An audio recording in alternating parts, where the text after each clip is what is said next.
আজকের ক্লাসে আমরা অষ্টম শ্রেণীর গণিত বইয়ের প্রথম অধ্যায় প্যাটার্ন নিয়ে আলোচনা করব।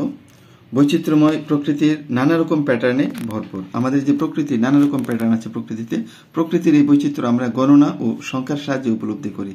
প্যাটার্ন আমাদের জীবনের সঙ্গে জড়িয়ে আছে নানাভাবে। শিশুর লাল নীল ব্লক আলাদা করা একটি প্যাটার্ন। লালগুলো এদিকে যাবে, নীলগুলো ওই দিকে যাবে। সে গণনা করতে শেখে। সংখ্যা একটি প্যাটার্ন। আবার 5 এর গুণিতকগুলোর শেষে 5 বা 0 থাকে, এটিও একটি প্যাটার্ন। সংখ্যা প্যাটার্ন চিনতে পারা এটি গাণিতিক সমস্যা সমাধানে দক্ষতা অর্জনের গুরুত্বপূর্ণ অংশ।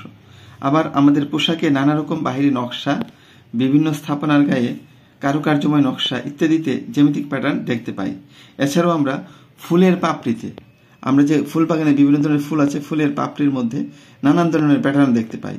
গাছের পাতায়, বিভিন্ন গাছের পাতায় নানান ধরনের প্যাটার্ন দেখতে পাই। এই অধ্যায়ে সাংখ্যিক ও জ্যামিতিক প্যাটার্ন বিষয়ে আলোচনা করা হবে।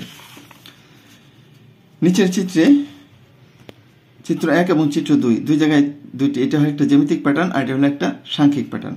জ্যামিতিক প্যাটার্নটার মধ্যে এটা একটা টাইলসের প্যাটার্ন, পাশাপাশি একটা প্যাটার্নের একটা টাইলসের আড়াআড়ি টাইলস, এরপর একটা হচ্ছে উলম্ব টাইলস।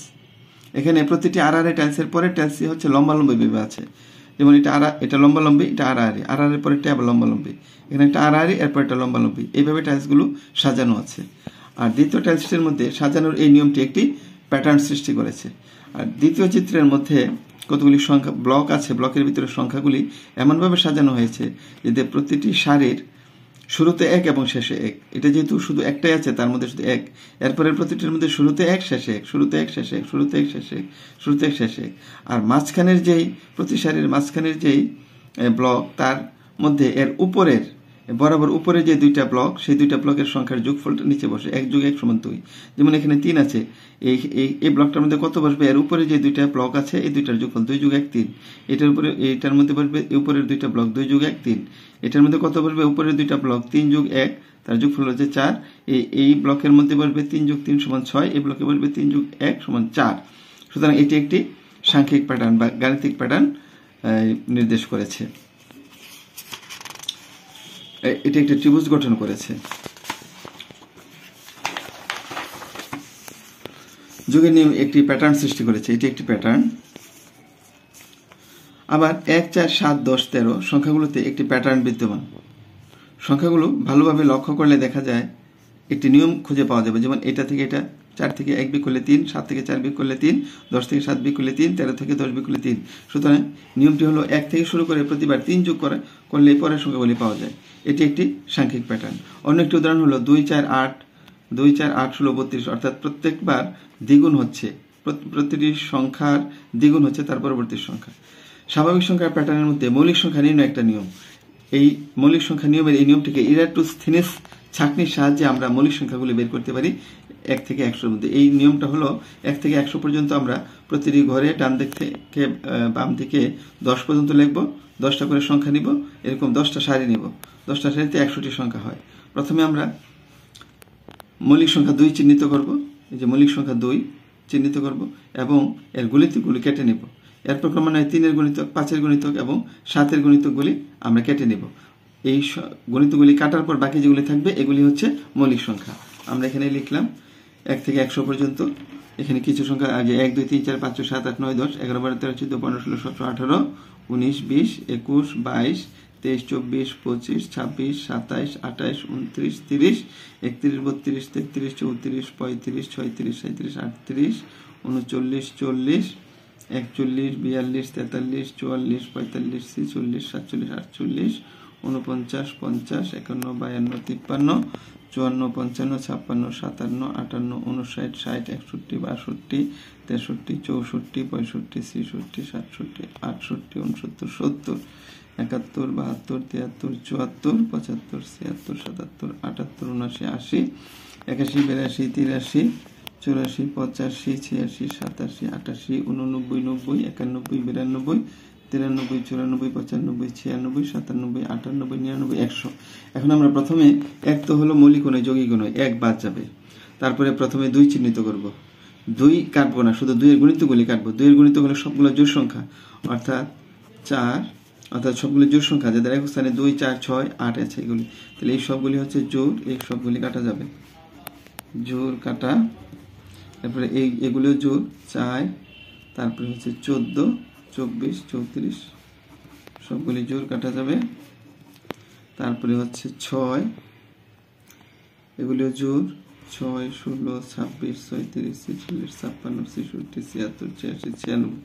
এরপরে হলো 8, 18, 28, 38, 48, 58, 68, 78, 88, 98। তারপরে 10, 20, 30, 40, 50, 60, 70, 80, 90, 100। 2 এর গুণিতকগুলি কেটে ফেললাম। এরপর আমরা কাটবো 3 এর গুণিতক।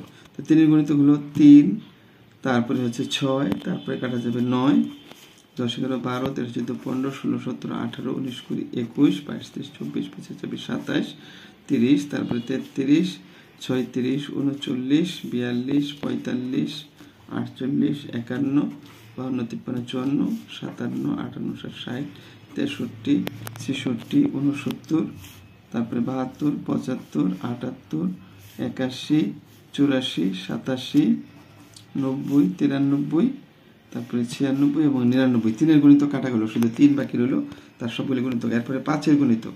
5 এর গুণিতক হলো 5, 10, তারপরে 15, 20, 25, এই 25 কাটা, 25, 30, 35, 40, 45, 50, 55, 60, 65, 70, 75, 80, 85, 90, 95, 100। তারপরে হচ্ছে 7 এর গুণিতক। 7 থাকবে, 7 একে 7, 14, 3 7 21, 4 7 28, 5 7 35, 6 7 42, 7 7 হলো 49, 7 8 হলো 56, 56, 7 9 63, 7 9 63, 7 10 70, 7 11 হলো 77, তারপরে 77 এর পরে 7 12 84, তারপরে 7 13 91, 7 14 98। তাহলে 7 এর সবগুলি গুণিতক কাটা গেল। এখন বাকি যারা রইল এরা সবই হচ্ছে মৌলিক সংখ্যা। তো এর মধ্যে কারা কারা আছে? মৌলিক সংখ্যা হচ্ছে, তাহলে 1 থেকে 100 পর্যন্ত মৌলিক সংখ্যাগুলি হচ্ছে 2, 3, 5, 7, তারপরে হচ্ছে 11, 13, 17, 19, 23,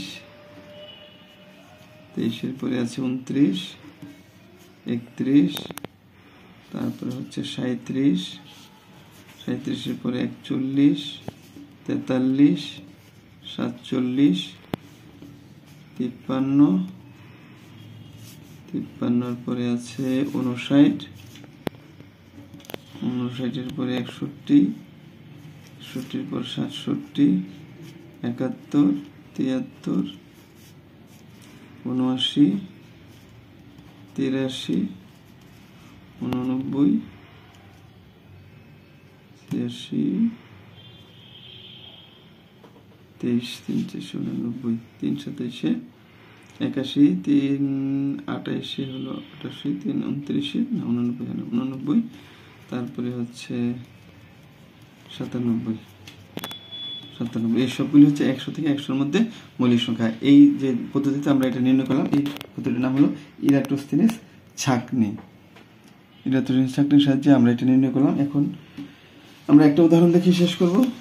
সংখ্যা শ্রেণীর নির্দিষ্ট সংখ্যা নির্ণয়। এখানে 3, 10, 17, 24, 31 একটা প্যাটার্ন দেওয়া আছে, বলছে এই সংখ্যাগুলো পরবর্তী দুটি সংখ্যা নির্ণয় করো। তো আমরা দেখতে পাচ্ছি যে 10 থেকে 3 বিয়োগ করলে হয় 7, 17 থেকে 10 বিয়োগ করলে হয় 7। তাহলে পরবর্তী দুইটি সংখ্যা নির্ণয় করার জন্য আমরা 31 এর সাথে 7 যোগ করব, 31 এর সাথে 7 যোগ করলে 38, আবার 38 এর সাথে 7 যোগ করলে হয় 45। সুতরাং পরবর্তী দুটি সংখ্যা এভাবে নির্ণয় করা যায়। তো আমরা এই পৃষ্ঠা পর্যন্ত শিখলাম, সাংখ্যিক প্যাটার্ন শিখলাম, জ্যামিতিক প্যাটার্ন শিখলাম, এবং কিভাবে মৌলিক সংখ্যা নির্ণয় করা যায় ইরাটোস্থিনিস ছাঁকনি সেটা শিখলাম। আশা করি সবাই বুঝতে পেরেছে। সবাইকে ধন্যবাদ।